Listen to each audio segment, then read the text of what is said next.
Sir, தமிழக அரசியல் நிறைய நான் உங்களை பார்த்துருக்கேன். விவாதத்திலாம் கலந்துக்கிட்டு அனல் பறக்க பேசுவீங்க.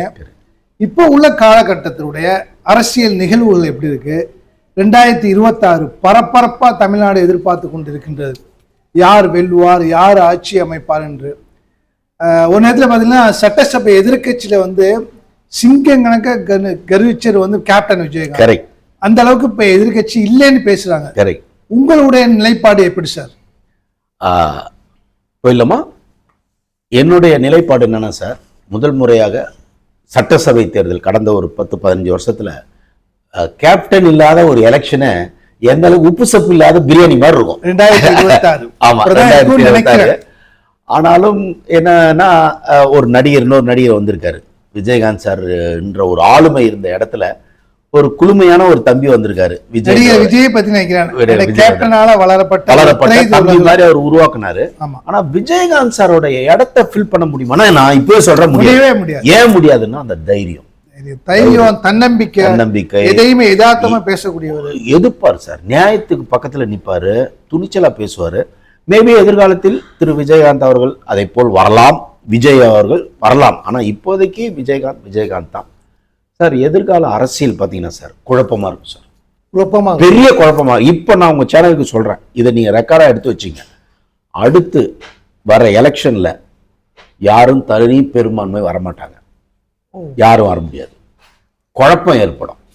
அந்த குழப்பத்துல எல்லாம் அட்ஜஸ்ட் பண்ணி ஒரு ஆட்சி அமையும். அந்த ஆட்சி 2 வருஷங்கிறீங்க, கூட்டாட்சி 2 to 3 வருஷத்துல கலைச்சிருவாங்க. இது ரெக்கார்டாவே வச்சுங்க. ஏன்னா நான் நிறைய விஜயகாந்த் சாரை என்னால் காப்பாற்ற முடியும். நான் ஒரு வீடியோ போட்டேன், அது ரொம்ப நமக்கு கொஞ்சம் நாலேஜ் இருக்கு அதை பற்றி. அதில் நான் சொல்கிறேன், அதுக்கு காரணம் யார் தெரியுமா? விஜய் என்ற ஒரு நபர் வந்து இப்போ ஓட்டை பிரிக்க போறாரு. Thank you sir. இந்த தேங்க்ஸ் உங்களுக்கு மட்டும் இல்லை, என்னை மிஸ் பண்ணிட்டு இருக்கிற அனைத்து இளைஞர்களுக்கும், அதுவும் துபாயில் இருக்கிற தமிழர்கள், மலையாளிஸ் எல்லாரும் சேர்ந்தா சவுத் இந்தியா பூரா நம்ம படத்தை பார்த்தாங்க. எல்லாருக்குமே வந்து ரொம்ப தேங்க்ஸ் சொல்ல வேண்டிய ஒரு கடமை. ஆனால் படம் பண்ண வேண்டிய ஒரு சூழ்நிலை இப்போதான் சார் ரெடி ஆயிருக்கு. ரட்சகன் 2க்கு நான் பிளான் பண்றேன் சார். ரட்சகன் 2 அபுதாபியில் 50% ஷூட்டு, 50% வந்து சவுத் இந்தியாவில் shoot. Nagarjun sir Ratchagan 2 line on duty, அதான் வந்து அதோட கோட்வேர்டு. சிங்கம் கடமையில் இறங்கிருச்சு, களத்தில் இறங்கி விட்டது, எப்படி வேணா அதை எடுத்துக்கலாம். ஸோ அதை வந்து நான் பிளான் பண்றேன் சார். அது வந்து என்னுடைய ட்ரீம் ப்ராஜெக்டாக பண்ணுறேன். நாகார்ஜுன் சார் தான் திருப்பி பண்ணுறாரு. கூலிக்காக நான் வெயிட் பண்ணிட்டு இருக்கேன். கூலி முடிச்சது உடனே அவர் மீட் பண்ணலான்னு சொல்லியிருக்காங்க. நான் இப்போ ப்ரொடியூசரை வந்து அபுதாபி கவர்மெண்ட்டும் இந்தியன் ப்ரொடியூசரும் சேர்ந்து பண்ணுற மாதிரி தான் பிளான் பண்ணிட்டு இருக்கேன். இது இல்லாமல் விஜயகாந்த் சார் பையனை வச்சு ஒரு படம் பண்ணணும்னு எனக்கு ஆசை சார். ஏன்னா நீங்க கேட்டீங்க சண்முக பாண்டியன், ஏன்னா நீங்க கேட்டீங்க ஏன் சார் விஜயகாந்த் சார் வச்சு, எனக்கு அட்லீஸ்ட் அவருடைய சிங்கக்குட்டியை வச்சாவது ஒரு படம் பண்ணணும். ஜல்லிக்கட்டை வச்சு நான் ஒரு கதை பண்ணியிருக்கேன் சார். அது என்னோட ட்ரீம் ப்ராஜெக்ட். எப்படி வந்து ரட்சகன் 2 வந்து ஒரு இளைஞர்களை வந்து திருப்பி உசுப்பி விடுமோ, அதே மாதிரி நம்மளுடைய கிராமத்து பசங்களை உசுப்பி விடுற, ஏன்னா சரியான பர்சனாலிட்டி அந்த பையன் சண்முக பாண்டியன். விஜயகாந்த் சார் அந்த இடத்த ஃபில் பண்ணுற பர்சனாலிட்டி. அவருக்கு ஒரு கதை பண்ணியிருக்கேன். நான் மேபி சுதீஷ் கிட்ட பேசலான்னு இருக்கேன். சுதீஷ் கிட்ட மேடமும் வந்து ஒரு இன்ட்ரெஸ்டடாக இருக்காங்க பண்ணுறதுக்கு. அதுவும் வந்து என் மைண்டில் இருக்குது சார். இது ரெண்டும் வந்ததுன்னா நீங்கள் சொல்கிற 90 கிட்ஸும் சந்தோஷப்படுவாங்க, மிஸ் பண்ற எல்லாம் 20 கிட்ஸுங்களும் சந்தோஷப்படுவாங்க. ஸோ அதுக்கான வேலைகள் போயிட்டு இருக்கு. அதற்காக தான் சார் நான் துபாய்க்கு வந்திருக்கேன். அதுக்கு என்ன காரணம் நினைச்சீங்கன்னா சார், விஜய் என்ற ஒரு நபர் ஆரம்பித்திருக்கும் டிவிகே கட்சி தான். என்னன்னா டிஎம்கே ஏடிஎம்கேன்னு தான் சார் இதுவரைக்கும் அரசியல் பார்த்தோம். இடையில விஜயகாந்த் சார் வந்தார், வந்து ப்ரூவ் பண்ணாரு. அப்புறம் ஏடிஎம்கேவோட ஜாயின் பண்ணாரு. அந்த ஏடிஎம்கேவோட ஜாயின் பண்ணும்போது ஏடிஎம்கேக்கு அது ஃபேவர் ஆச்சு. அவங்க வெற்றி பெற இவர் ஒரு காரணமா இருந்தார். ஆனா இப்போ அந்த லெவலுக்கு ஓட் பேங்க் வருவார் திரு விஜய். ஏன்னா யங்ஸ்டர்ஸ் இருக்காங்க, அதனால சொல்றேன். அப்ப என்ன ஆகும்னா ஒரு ஓட் பேங்க் ரீசனபிள் ஓட்டு வாங்குவாரு. ஆனா தனியா நின்னார்னா அவருக்கும் யூஸ் இல்லை. நான் இதை வந்து பல பேட்டியில சொன்னேன். விஜய் தனியாக நிற்க கூடாது, அவர் கூட்டணியில் நிற்க வேண்டும், ஏடிஎம்கேவோட தான் இருக்கணும்னு அப்போ இருந்து சொல்லிட்டு இருக்கேன். நான் விஜய்க்காக நிறைய பேசியிருக்கேன். விஜய் அந்த தப்பை செஞ்சிடக்கூடாது. தனியாக நின்னார்னா 14% ஓட்டு வரும் சார். 12 மேக்சிமம் 16 வச்சுங்க. எல்லா தொகுதியிலும் நல்ல ஓட்டு வாங்கியிருப்பாரு, ஆனால் ஜெயிக்க முடியாது. மேக்சிமம் 5 சீட் வந்தால் பெரிய விஷயம். அவர் நின்று அவர் ஜெயிப்பார், அவரை சார்ந்த ஒரு 4-5 பேர் ஜெயிப்பாங்க. ஆனால் ஒட்டு மொத்தமாக பார்த்தீங்கன்னா ஓட் பேங்க் சாலிடாக வாங்கிடுவார். கமல் 7-8 தான் நெருங்கினார். இவ்வளோ நாள் கத்திக்கிட்டு இருக்கிற சீமான் 8 தான் வந்திருக்காரு. ஆனால் இவர் 14% ஈஸியாக வந்துடுவார். ஆனால் யாருக்கும் யூஸ் இருக்காது, யாருக்குமே யூஸ் இருக்காது. ஏன்னா இங்கே என்ன ஏடிஎம்கேன்றது ஒரு ஸ்ட்ராங் பர்சனல் கட்சி. அவங்க வந்து ஒவ்வொரு ஊர்லேயும் நுழைஞ்சிட்டாங்க, கிராமங்களில் நுழைஞ்சிட்டாங்க. அதே மாதிரி டிஎம்கே நல்ல வலுவான கூட்டணியோட இருக்காங்க. ஆமாம். அப்போ என்னன்னா இதை மீறி நீங்கள் ஜெயிக்கிறதுக்கு முடியாது. உங்கள் மேலே கவனம் திரும்பும், விஜய் மேலே கவனம் திரும்பும். ஆனால் அந்த கவனம் வந்து உங்களை நாக்காளியில் உட்கார வைக்காது. அதுக்கு இன்னும் 36 வேணா சார் திரு விஜய் அவர்கள் ஒருவேளை நடக்கும், அதுக்குள்ள வாய்ப்பு இல்லை. இப்போ அதனால என்ன ஆகும்னா சார், கூட்டணி இழுபறியாக ஒன்று வந்து நிற்கும். அந்த இழுபறியில் பார்த்தீங்கன்னா அரசியல் களமே ரொம்ப குழப்பமாக ஏற்பட்டு ஒரு 2 வருஷத்துல இந்த ஆட்சியை கலைக்கப்படும். யார் ஆட்சிக்கு வந்தாலும் இதுதான் நிலைமை. கன்ஃபார்மா டிஎம்கே வரதுக்கு வாய்ப்பு இல்லை சார், டிஎம்கே வர வாய்ப்பு இல்லை. ஆனால் டஃப் ஃபைட் கொடுக்கும். அதாவது ஒரு 20 சீட்டு 30 சீட் டிஃபரெண்ட் இருக்கும் சார். நான் இப்போ சொல்றதெல்லாம் அப்படியே ஜாதகமாக சொல்லிட்டு இருக்கேன், ஜோசியமாக சொல்லிட்டு இருக்கேன். ஒரு 30 சீட் டிஃபரெண்ட் இருக்கும் சார். அந்த 30 சீட்டை வச்சுக்கிட்டு கேம் ஆடுவாங்க சார். கடைசியில் அதில் 10 பேர் இங்கே போயிடுவாங்க. எப்படி கேப்டனுக்கு துரோகம் பண்ணிட்டு போனானுங்கல்ல ஒரு குரூப், மறக்கவே முடியாது. அது மாதிரிலாம் நடக்கும், அதெல்லாம் நடக்கும். சரித்திரம் திரும்பும், சரித்திர நாயகன் இல்லாமல் சரித்திரம் திரும்பும். ஒரு கட்சியை உடைத்து துரோகம் செய்தவருக்கே அந்த நிலைமை ஏற்படும். 2026ல 26லேருந்து 31க்குள்ள பெரிய குழப்பங்கள் தமிழக அரசியலில் நிலவும். அதுக்கு மெயின் காரணமா யார் இருப்பாருன்னா திரு விஜய்.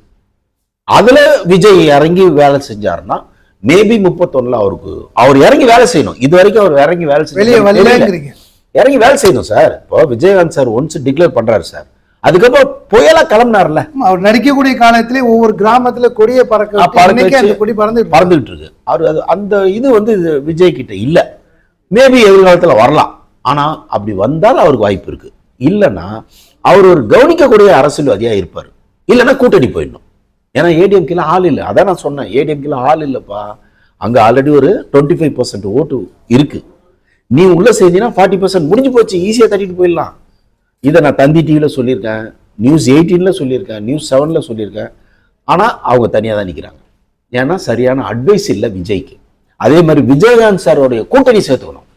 இப்போ விஜய் புட்சாலியாக இருந்தால் என்ன பண்ணணும்னா இந்நேரம் கூப்பிட்டு வச்சு தேமுதிகவோட கூட்டணி வச்சுக்கணும். ஏன்னா மக்கள் வந்து விஜயகாந்தோட தம்பி அவரை பாக்குறாங்க.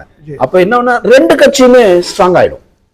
இன்னொரு நல்ல கட்சி கூட சேர்த்து கூட நீங்க கேம் ஆடலாம். ஆனா நீங்க தனியா நின்னீங்கன்னா வேலைக்கு ஆகாது. ஆனா ஓட்டு வாங்குவார். அதாவது மாப்பிள்ளை இவர் தான், போட்டிருக்க ட்ரெஸ் அவருக்கு இல்லைன்ற மாதிரி ஆயிடும். ஓகே, அது யாருக்கும் வந்து யூஸ் இல்லாத ஓட்டு, அது கன்ஃபியூஷன் தான் வரும். ஸோ இந்த நிலையில் மீண்டும் தேமுதிக என்ன முடிவெடுக்க போகுது? ஏன்னா அவங்களும் ஒரு ஓட் பேங்க் வச்சிருக்காங்க. அந்த அம்மா என்ன பண்ண போறாங்க? அவங்க எனக்கு தெரிஞ்சு அவங்க எப்பவுமே டிஎம்கேக்கு எதிரான ஸ்டாண்ட் தான். அவங்க டிஎம்கேவோட சேர மாட்டாங்க. ஏன்னா அந்த இவர் இருக்கிற வரைக்குமே நெருக்கடி கொடுத்தது கலைஞர் தான், அது எல்லாருக்குமே தெரியும். கேப்டன் இருக்கிற வரைக்கும் எல்லாமே பண்ணது அவரும் பண்ணாங்க, ஏடிஎம்கே பண்ணுச்சு, 2 பேரும் பண்ணாங்க. ஏடிஎம்கே கூட அவர் மன்னிக்க தயாரா இருந்தார். ஏன்னா எம்ஜிஆரால உருவாக்கப்பட்ட கட்சி ஏடிஎம்கேன்றது, எம்ஜிஆரால உருவாக்கப்பட்ட கட்சி. அதனால அவர் எம்ஜிஆர் மேல ரொம்ப லவ். கேப்டனுக்கு வந்து எப்பவும் நல்ல பற்று எம்ஜிஆர் மேல. அதனால அவர் வந்து துரோகம் பண்ணாலும் ஜெயலலிதா மேலதான் கோவமே தவிர ஏடிஎம்கே மேல கோவம் கிடையாது. இவங்களுக்கு டிஎம்கேனால அவருக்கு பிடிக்காது. ஏன்னா டிஎம்கேனால துரோகம், டிஎம்கேனால துரோகம் தான். அதனால மேடம் வந்து டிஎம்கேவோட போக மாட்டாங்க, அவங்க இவங்க கூட தான் இருப்பாங்க.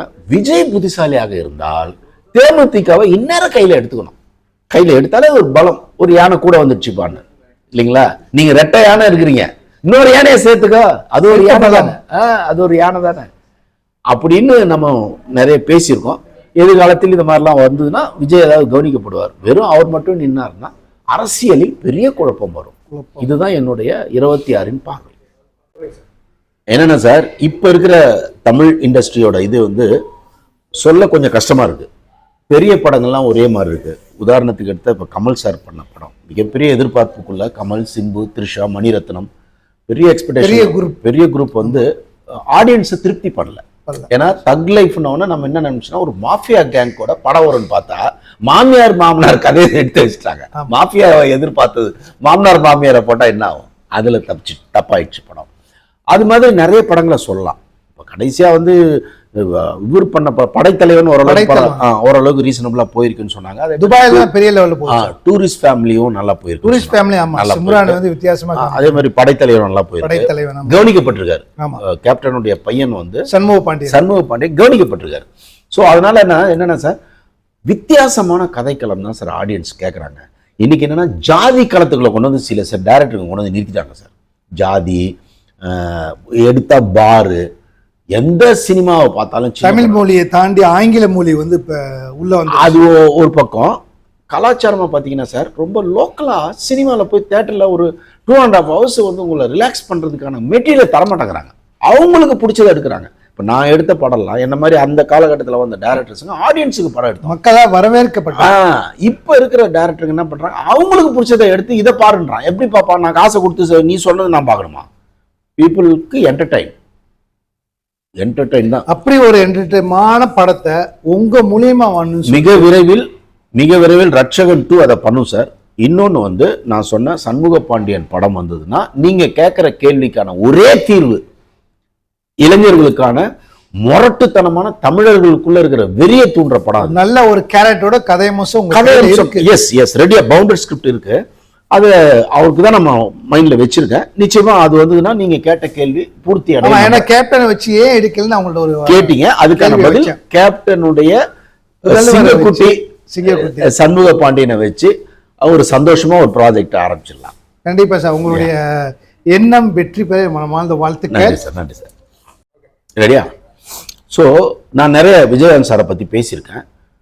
பேசும்போது நமக்கே பெருமையா இருக்கும், கேட்கறவங்களுக்கும் பெருமையா இருக்கும். நான் அவ்வளவு சந்தோஷமா கேட்கிறேன் சார். ரொம்ப அதாவது விஜயகாந்த் சாரை பத்தி பேசும்போது, ஒரு காமராஜை பத்தி பேசும்போது நமக்கு பெருமையா இருக்கும், சந்தோஷமா இருக்கும். அடுத்து ஓரளவுக்கு எம்ஜிஆரை பத்தி பேசும்போது அப்படியா சொல்லுங்கன்னு கேட்பாங்க. அதுக்கப்புறம் விஜயகாந்த் சார் தான். விஜயகாந்த் ஏன்னா தர்மத்தின் தலைவர். ஆக்சுவலி ரஜினிகாந்துக்கு வச்ச தலைவர் நியாயமா அந்த டைட்டில் யாருக்கு வச்சிருக்கணும்னா விஜயகாந்துக்கு தான் வச்சிருக்கணும். தர்மத்தின் தலைவர், சாப்பாடு போட்டு அழகு பார்ப்பாரு. அப்படிப்பட்ட ஒரு நல்ல மனிதர். முன்னே வாழ்ந்த கர்ணன், கருப்பு கர்ணன் சொல்ல முடியாது. அந்த கர்ணனுக்கு கருப்பாதான் இருந்திருக்கலாம். ஆனா நமக்கு தெரிஞ்ச இது கருப்பு வைரம். இது கருப்பு வைரம். ஸோ அவர் வந்து எனக்கு ரொம்ப நெருக்கம். அவரு படம் பண்ணலையே தவிர என் மேல ரொம்ப அன்பா இருந்தாரு. அவங்க வீட்டுக்கெல்லாம் நான் போயிருக்கேன். சின்ன பையனாவே இவங்க 2 பேரையும் பார்த்துருக்கேன். யார் இன்னைக்கு வந்து 2 பசங்க வந்திருக்காங்க இல்லையா, சண்முக பாண்டியனும் விஜயபிரபா. 2 பேரையும் நான் வந்து சின்ன வயசுலயே நான் பார்த்துருக்கேன். சாலிகிராமத்துல தான் அவங்க வீடு. ரொம்ப எளிமையா இருப்பார் சார். ஒரு லுங்கி கட்டிட்டு இருப்பார் சார். நமக்கு ஆச்சரியமா இருக்கும் சார். இவ்வளவு பெரிய ஜாம்புவான், ரொம்ப சாதாரணமா ஒரு பனியன் போட்டிருப்பாரு, சாதாரணமா இருப்பாரு சார். இயல்புக்கு எடுத்துக்காட்டுனா அது விஜயகாந்த், கேப்டன் விஜயகாந்த் தான் சார். அப்படி ஒரு தங்கமான மனிதர். நான் அதுக்கப்புறமா போய் கதை சொன்னேன். ஸோ அப்படி ஒரு நெருக்கம் இருந்தது சார். இறைவன் என்ன அனுமதிக்கல, அப்படிதான் நினைச்சுக்குவேன். விஜயகாந்த்ன்ற அந்த மகா சக்தியை இயக்கக்கூடிய வாய்ப்பு எனக்கு இறைவன் தரல. ஆனால் அவர் கூட பழகக்கூடிய வாய்ப்பை எனக்கு இறைவன் கொடுத்தாரு. அண்டு விஜயகாந்த் சார் இந்த மண்ணை விட்டு போனப்போ இந்த மக்களுடைய அந்த லவ்வை நம்ம சேனலுங்களில் போட்டு காட்டி கிட்டத்தட்ட ஒரு 50 லட்சம், அதாவது அண்ணாவை சொல்லுவாங்க சார், அந்த கூட்டம் வந்ததுன்னு. அண்ணா வந்தது பெரிய விஷயம் இல்லை சார். ஏன்னா அன்னைக்கு வந்து வேற வழி இல்லை, அங்கதான் போய் பார்க்கணும். ஆனால் இவரை நீங்கள் எங்கே இருந்தாலும் பார்க்கலாம், மொபைலில் பார்க்கலாம், டிவியில் பார்க்கலாம். அதெல்லாம் விட்டுட்டு நான் நேராக வந்து பார்ப்பேன்னு எவ்வளோ பெரிய எந்த ஒரு அரசியல் தலைவருக்கோ இனிமே வராது, சேர்ந்தவங்களுக்கு வராத ஒரு கூட்டம் இனி வராது. நான் ஓப்பனா சொல்றேன், அன்பை பெற்றவர் இனி நான் சொல்றேன், யாருக்குமே கிடைக்காது. அது வந்து விஜயகாந்த்ன்ற அந்த நல்ல ஒற்றை மனிதனுக்கு இயற்கை சார். எப்பவுமே சார் நீங்க நல்லவனா இருந்தா இந்த மக்கள் உங்களுக்கு செய்யறாங்களோ இல்லையோ சார், இயற்கை செஞ்சிடும். குறுக்கீடுக்கு மன்னிங்க சார், கருடன் வந்து சுத்தினார் பார்த்தீங்களா, அது வந்து இதுவரை அந்த கருடன் வரும்போது நான் பேட்டி கொடுத்துக்கிட்டு இருக்கேன், சேனல்ல கொடுத்துட்டு. நான் என்ன சொன்னேன்னா, அந்த கருடனா வந்தது யாருன்னா இப்ராஹிம் ராவுத்தர்னு அவன் நண்பரு. எவ்வளவு ஒரு எப்படி திங்க் பண்ணி